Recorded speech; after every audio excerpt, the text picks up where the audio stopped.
A hearty welcome everyone back to Terrier Railways. New and current subscribers, thank you for your support. I really appreciate it.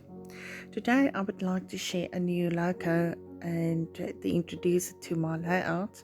And to tell you more about it, it is a Hornby LSWR Terrier 060T number 735 from Era 2 and Hornby model number R3846, which is the A1/A1X class OPOO gauge DCC ready locomotive.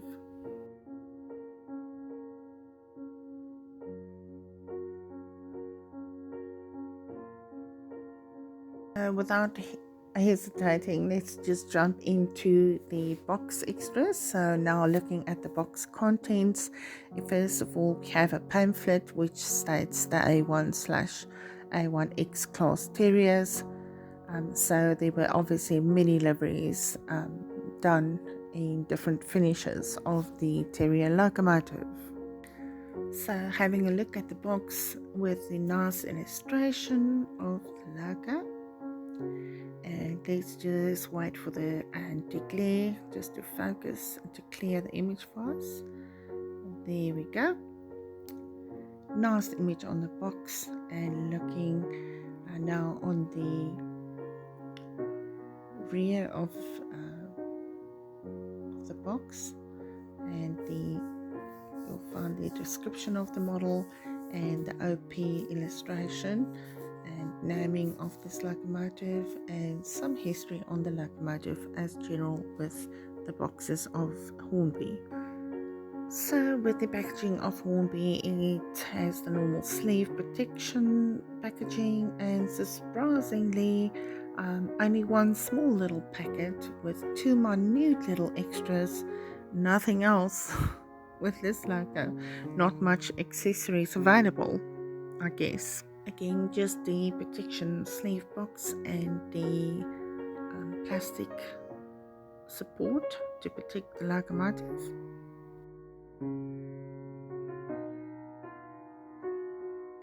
So looking at LSWR livery, London South Western Railway, a lot of interactive details on this locomotive, especially with the white, red, brown, black lining in the locomotive green color as well. So the lining all around the loco, Hornby did a good job on the reflecting the true likeness of this locomotive. So referred to as a budget loco by most, but at the price, not really. I don't agree that it's really a budget loco. It's quite pricey still, and I believe that Hornby is also again looking at price hikes. So yeah, enough of that negative information. So the locomotive has a couple of shortcomings, like for instance, if you're looking at the buffers, they are not sprung and they're metal only. But it does not really bug me. I think if you're running it on the layout, you wouldn't really know that it hasn't got sprung buffers. But there are some rings differences on the buffer plate that's supposed to be on the buffer plate, I was told, and also the top of the tank is missing a small recess, but that also you wouldn't notice too much. So not notable on the layout, but a person would expect Hornby to be true to the to reflecting the true likeness of the logo. Looking at the front holes of the cab, it also looks like somebody was target practicing with a shotgun with the holes that are still there. Now I do realize that there are different liveries and different finishes to these terrier locos, but I don't know, the holes are really kind of like, it looks like something's missing all the time. But I guess once again, you have to really look at the locomotive very closely to pick that up. So while it's running on the loco, it can be forgiven, I think. So also I think in a matter of finishing the loco to its original finishes, that Hornby might have had the the changes that were done to the locomotive later in life in mind, I don't know. Seeing that there was some upgrades done where they minus the condensing gear and exhaust steam pumps on that locomotive, so maybe it's just to confirm that the holes were there to support these old style finish technical details, and so obviously now with the new style finishes, the openings might have been left there intentively.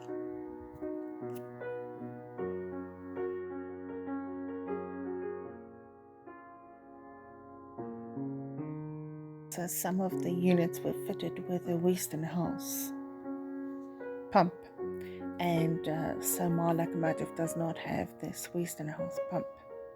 But concentrating on the positiveness of the loco, it's really a relic in history, and positively I love this loco, and just love the wording and the numbers. The numbering on the locomotive is really done nicely as normal by Hornby, and tiny intricate pipes, etc., finishes, whistles, handrails all around the locomotive. Well done. Great finishes and X's that you can't really see unless you really zoom in onto this very small loco. So the interior also is nicely done of the cab, and the windows are glazed, and everything is definitely well detailed, especially with some levers standing out, and which you can see here.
So turning the box on this side also to see the description, R3846 LSWR Terrier and number 735.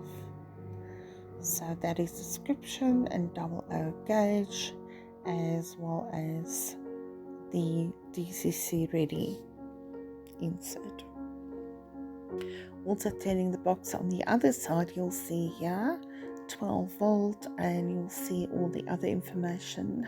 If you want to zoom in on this photo, you can, and that's just a little bit of extra info. So now going back in history on this locomotive, in 1870 the London, Brighton and South Coast Railway, LB and SCR, was struggling to cope with increasing London suburban traffic, and William Stroutley, locomotive superintendent of the LB and SCR, thought the answer was a light six-couple tank design.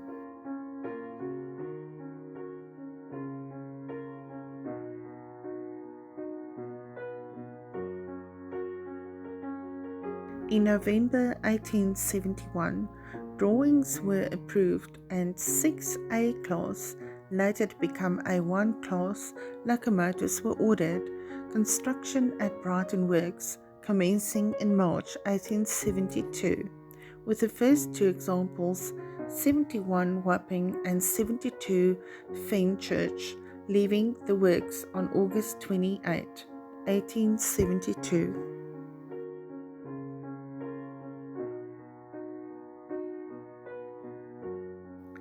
The distinctive barking exhaust note of the locomotive led to the class becoming known as terriers, and they proved popular with the crews, being comfortable, easy streaming and reliable. A further 44 locomotives were built at Brighton Works, and of the total 50, all except 6 were operating in the London area. By 1900, the class had extended their working area out to Portsmouth, but with many traffic duties requiring the use of bigger locomotives, the decision to reduce the class to 15 examples was taken. Also at nationalisation at this present moment in 1948, 1 A1 and 14 A1Xs compiled the total of 15 examples that went into British Railway stock.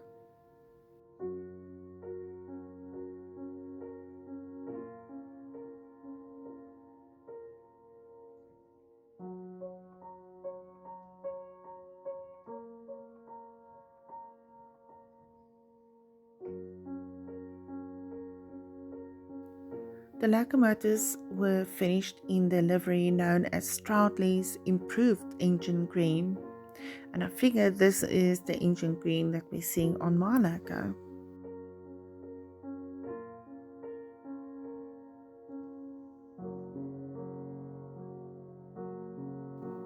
The introduction of motor train services from 1905 arrested the rundown of the class, and the A1X reboilering from 1912 onwards gave the remaining Terriers a new lease of life.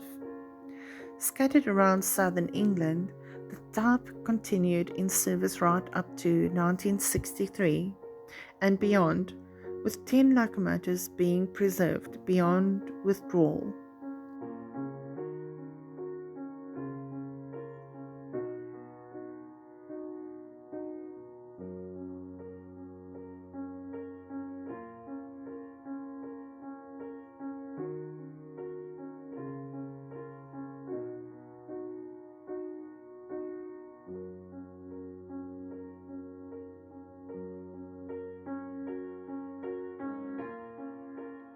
Entering service with the LB and SCR as number 68 Clapham, the locomotive was sold to LSWR in March 1903 for use on the new Lyme Regis branch, receiving the number 735. Unfortunately, the Terrier, this locomotive we see here, was not suited for sharply curved and steeply graded line, and 735 locomotive was moved to light shunting and other branch line duties until late 1911, when the locomotive was reboilered. Re-entering traffic the following summer, minus condensing gear and exhaust steam pipes, locomotive number 735 was engaged on the Chard branch until it was fitted with motor train gear for use on the Lee on Solent Light Railway.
So there you have it. Not at all a bad little terrier, and if the terrier madness gets you, there's always many more terriers to get. Of the true 10 remained in preservation. So thank you once again, everyone, for joining me on the saddle journey of the LSWR Terrier locomotive number 735. And thanks once again for all your comments. I always look out for them, and if you have something to add, you're more than welcome. And I always appreciate you, new subscribers and existing subscribers. I really appreciate your support on my channel. Once again, thank you so much for your time, and I hope you enjoyed everything, and take care and catch you later. Regards, Elizabeth.